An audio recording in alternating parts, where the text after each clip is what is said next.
Hey everybody, this is Chris Rippey. I'm going to show you how to play the xiao. This flute that I'm holding is from Carrot Music. It says that it is pitched in the key of F, as you can see. Now that's a bit misleading because the actual root note of the flute, the lowest note of the flute, is a C, which is why I actually got it, because I wanted that nice deep range. Now what gives? It's that in Chinese music you can play an F major pentatonic scale starting right here with 3 fingers down, and that gives you an extended range because you can play up an octave and then you can play down a few notes to dip underneath your root note. Check it out.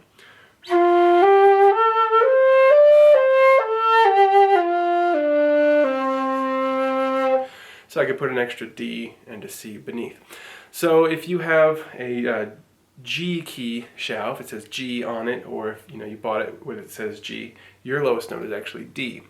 Now you can also play pentatonic scale or a minor scale or almost any scale you can think of based off of the root note, which in this case on mine is C, and I often do that. That's usually what I do. I don't really play Chinese music. So let's talk about how to first of all make a sound on this flute. You'll notice it's got a little, let's see if we can focus it there. We got a little notch out of the front, but otherwise it's closed. I know some xiaos are open, but I believe the technique is much the same. So what I'm going to do is take that open little bit. We get close to the camera right now. I'm going to put that, so it's usually right where my lip starts. So between the pale flesh and the pink part of my lip, right on that line, I'm going to stick this line of the opening of the flute. So I'm going to match those two together. Now I've got full lips. I'm not sure how it is. I'm sure every mouth is different. So you got to experiment with that vertical alignment. But that's usually my starting point. So I'm going to stick it right there. So you can see my mouth is largely over the hole. And as I'm talking, you can hear it chiffing into the... That's a good start. Like so. All right, everybody see that? Cool. So the next thing to do is use your smile muscles. You don't have to smile. You just have to pull back your mouth a little bit. It's more like a grimace. So grimace a bit, stick it right there. Now the angle of the flute's important as well.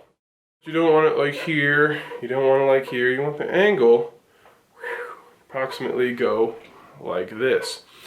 Okay, so the thing that I have to do is direct an airstream across that hole with a little bit of that grimace. Now the way to figure out how to direct your airstream, because you're going to need to do that to experiment, is to blow across your hand. If you begin blowing, even if you hold it a little lower, experiment with blowing your airstream onto your hand so you can feel the little fine hairs in your hand, getting goosebumps. And then experiment with tilting it away. You'll see my lips kind of move up and down like that. You want to get that control to where you can alter the angle of your airstream, because that's how you're going to find your sound. So check it out. I'll just do no fingers on the xiao, so just an open note. This is away, and then I gradually aim it down across.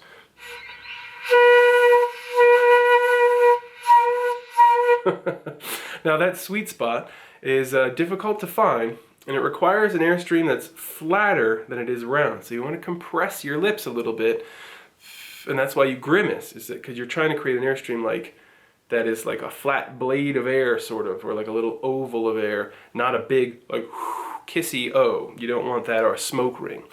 Okay, so now that we kind of have that, you're gonna have to experiment with that for a long time. It took me some time to get it.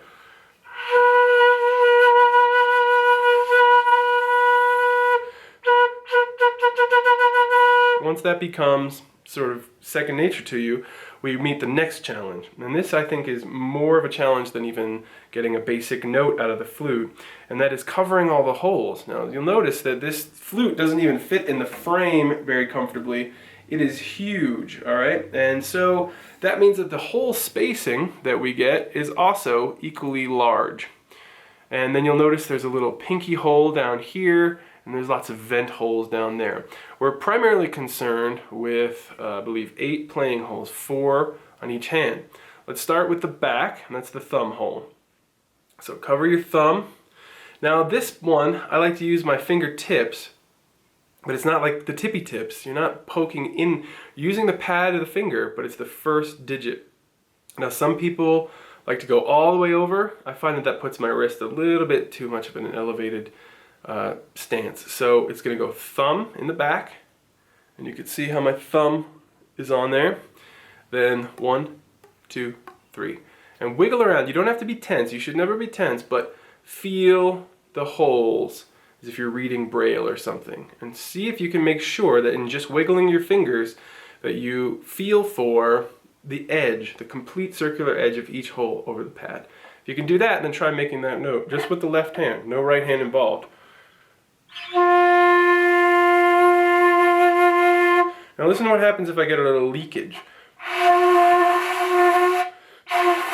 My note sounds really raspy, and I might be tempted to constantly, work on my embouchure and try to get that better, but nothing my lips will do will fix a leak in my fingers. So it's not about squeezing and bearing down, because it's going to tire you out. It's just about wiggling those fingers around and trying to get the fleshy parts to completely seal like a rubber gasket. There we go. So check each of your fingers one by one. That includes the thumb. Rub that thumb around and find those holes. All right, now it gets a little bit more difficult when we get to the second half, because this is what we call piper's grip. All right, piper, well, that's what we'd call it if we were bagpipers or Irish people. So the idea is the pinky goes on this hole with the pad. Everything else, you'll notice, is way over.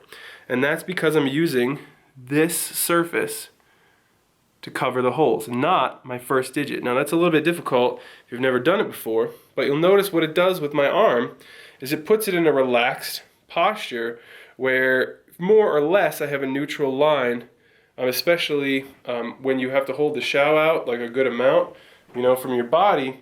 You don't want to use your fingertips, because look at what happens. You get this crazy crick in your wrist, and that's going to work against freedom of motion in the tendons of your fingers. No good. So you can practice it by holding the flute up like so, and then just gently holding the flute in front of you like that, even at just like belly button height, and just should be really relaxed. The flute is ultra light, so you don't need to squeeze. It's one of the things I love about this flute, and you just want the lightest grip you can before it slips away. Now your finger pads have a little bit less sensitivity for feeling than the finger tips up over here, but you want to do the same thing you did in your left hand and feel. Close your eyes, wiggle around, try to relax, and feel your fingers covering the edges, the complete circular edge of each hole, as if it's sort of a rubber gasket again. And the idea is that you're not doing 1, 2, 3, because this flute will pop right out of your hands and you'll have tons of force. So you're not putting one finger down at a time, just gently draping your hand without any exertion or force over the bottom of the flute, and just allowing your fingers to gently search for that coverage. Now actually, I kind of lied. Your ring finger does use the first digit.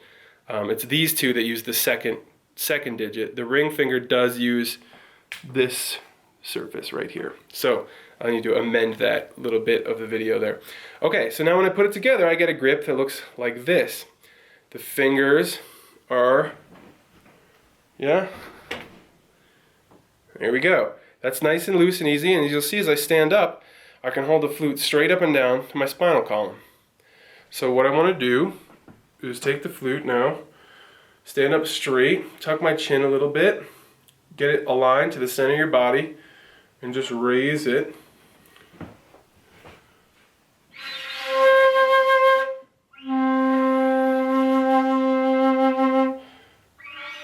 Alright, so that, don't mind that note, that is probably the most relaxed way that you can play the xiao. Really important to get that relaxation, because it's about the full breath and the full exhale, and a good posture is going to be what gives you that. So the hardest note is by far the lowest one, so work your way down. Start with one hand.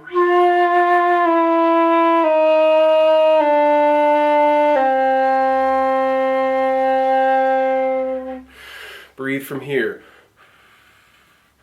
I like to imagine that there's something in front of me.